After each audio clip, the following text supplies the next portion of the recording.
Benvinguts i benvingudes a l'aplicació del Servei de Transport Escolar. Aquesta aplicació és accessible tant des del navegador de l'ordinador com des de la tauleta o mòbil.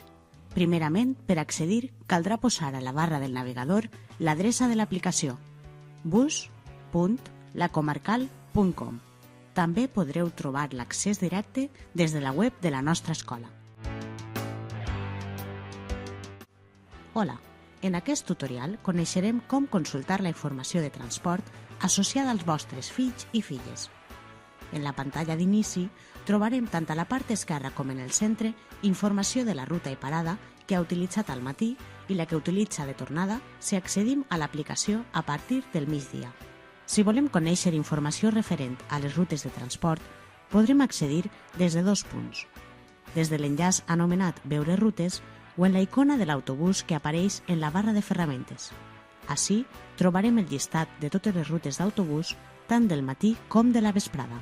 Una vegada hem escollit quina ruta consultar, observarem que tenim informació de l'horari i les parades, així com la geolocalització en el Google Maps. Per conèixer la informació de transport associada a l'alumne o alumna, clicarem en Configuració. La informació que apareix és el llistat de parades de l'alumne o alumna en la setmana actual. La icona de l'estel simbolitza que eixa parada suposa un canvi realitzat. El desplegable ens permetrà consultar la informació de les parades de qualsevol setmana del present curs escolar. Si cliquem el botó de canvis actuals, podrem consultar el llistat de canvis definits per al vostre fill o filla.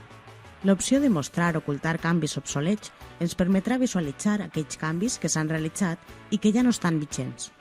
Cada canvi pot ser eliminat en el cas que siga necessari. Caldrà confirmar l'eliminació quan ens ho sol·licita l'aplicació. Cal tenir en compte que una vegada hem eliminat el canvi, aquest ja no es realitzarà.